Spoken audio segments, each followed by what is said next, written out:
না না, অর্থই তো অনর্থের মূল কারণ।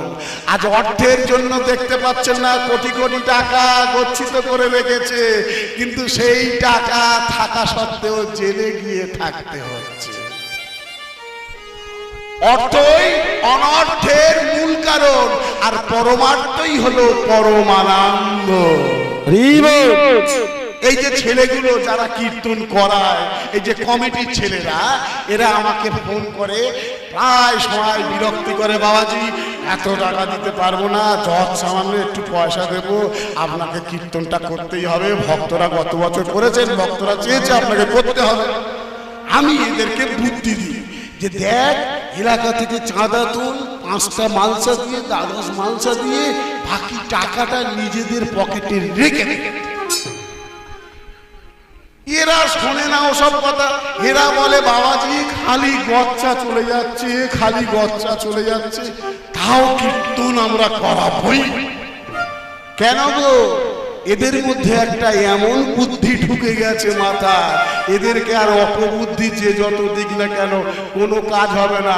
ঘর থেকে টাকা এনে কম পড়লে এরা সেই টাকা পেমেন্ট করে এরা কীর্তন কিন্তু চালিয়ে যাবে।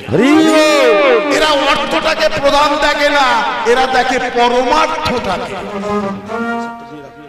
পুণ্যভূমি ভারতবর্ষের জন্য যারা পরমার্থকে আপন করে নিয়েছে, তারা তাদের স্ট্যাচু, তাদের ছবি, তাদের মূর্তি দেখবেন আজকে কোনায় কোনায় ছড়িয়ে গেছে। নেতাজি সুভাষ চন্দ্র বসু,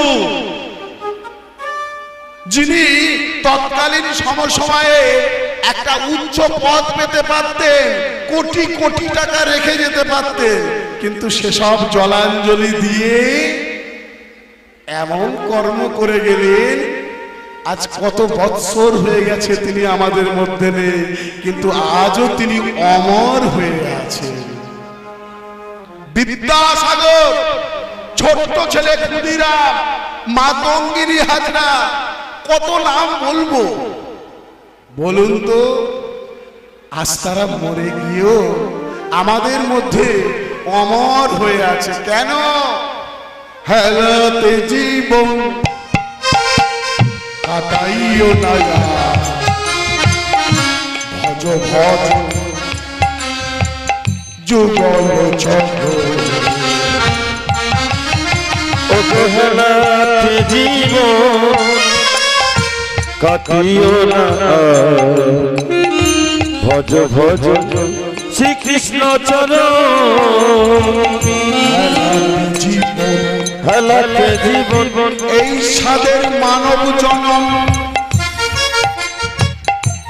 এই মানব জনম পাওয়ার জন্য দেবতারাও সাধনা করে। হ্যাঁ, এই মানব জনম পাওয়ার জন্য কত যোগী ঋষি মুনি ভগবানকে ডাকে, আবার যেন ভক্ত রূপে জন্ম নিতে পারে। এই মানব জন্মটা অতি পুণ্য কর্মের ফলে আপনি পেয়েছেন, না হলে তো পুণ্য কর্ম না করলে আপনি মনুষ্য জন্মে আসতে পারতেন না। ও মাছ হয়ে জন্মাতে পারতেন, গরু ছাগল হয়ে জন্মাতে পারতেন, বৃক্ষ হয়ে জন্মাতে পারতেন, পাখি হয়ে জন্মাতে পারতেন। না না, আপনি অনেক পুণ্য করেছেন, অনেক পুণ্যের ফলে আপনি মনুষ্য জন্ম পেয়েছেন। কিন্তু মনুষ্য জন্ম পেয়েও তুমি তার নাম গান করলে না, তাকে তুমি চিনলে না, শুধু আমার আমার করে গেলে। হেলাতে জীবন কাটাইও না, ভজ ভজ শ্রীকৃষ্ণ চরণ। হেলাতে জীবন কাটাইও না, ভজ ভজ শ্রীকৃষ্ণ চরণ। ত্যাজি ভোগিয়াসা নামে মকরম্ভে, মধুতে মরি এ মায়ার সংসারে। তেজি ভোগ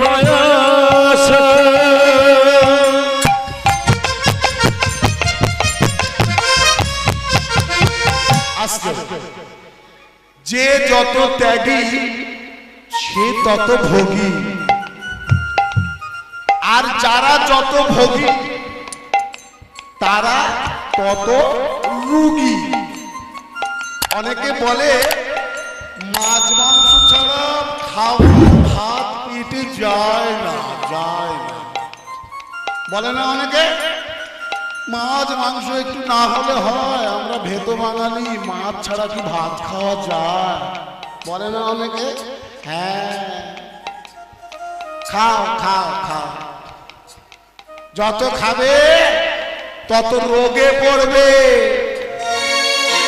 আজকে আপনি হসপিটালে যাবে, বড় বড় নার্সিং হোমে যাবে, দেখবে সেই বেডে কারা শুয়ে আছে, এই আমার তোমার মতো যারা দুবেলা ঠ্যাং সিবাচ্ছি, মুরগির ঠ্যাং কড়মড় করে সিবাচ্ছি, এই তারাই দেখবেন ওই বেডে শুয়ে আছে।